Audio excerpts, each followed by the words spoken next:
हर हर महादेव। आप सबका हमारे YouTube चैनल लड्डू दीवानी पर बहुत बहुत स्वागत है। आज हम सुनेंगे शिव पुराण रुद्र संहिता द्वितीय खंड का पहला अध्याय। नारद जी बोले, हे महाभाग, हे विधाता, आपके मुखारविंद से मंगलकारिणी शंभु कथा सुनते सुनते मेरा जी नहीं भर रहा, अतः भगवान शिव का सारा शुभ चरित्र मुझसे कहिए। विश्व की सृष्टि करने वाले ब्रह्मदेव, मैं सती की कीर्ति से युक्त शिव का दिव्य चरित्र सुनना चाहता हूँ। शोभाशालिनी सती किस प्रकार दक्ष पत्नी के गर्भ से उत्पन्न हुई? महादेव जी ने विवाह का विचार कैसे किया? पूर्व काल में दक्ष के प्रति रोष होने के कारण सती ने अपने शरीर का त्याग कैसे किया? चेतनाकाश को प्राप्त होकर वह हिमालय की कन्या कैसे हुई? पार्वती ने किस प्रकार उग्र तपस्या की और कैसे उनका विवाह हुआ? कामदेव का नाश करने वाले शंकर के आदि शरीर में भी किस प्रकार स्थान पा सकी? महामते, इन सब बातों को आप विस्तार पूर्वक कहिए। आपके समान दूसरा कोई संशय का निवारण करने वाला ना है ना होगा।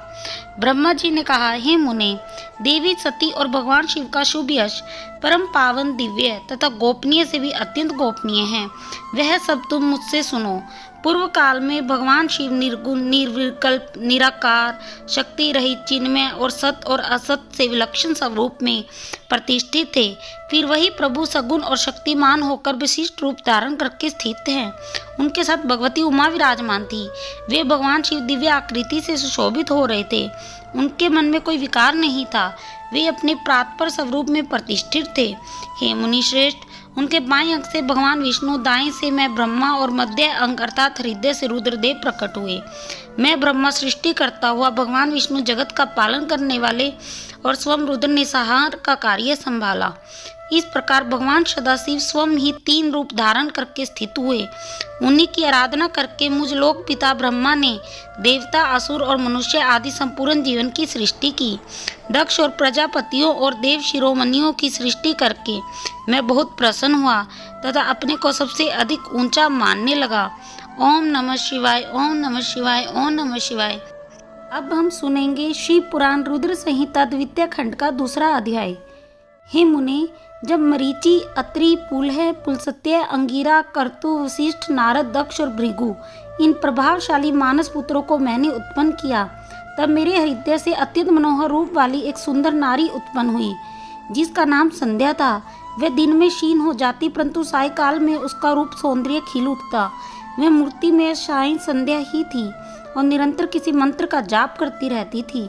सुंदर बाहों वाली वह नारी सौंदर्य की चरम सीमा को पहुंची हुई थी और मुनियों के भी मन को मोह लेती थी।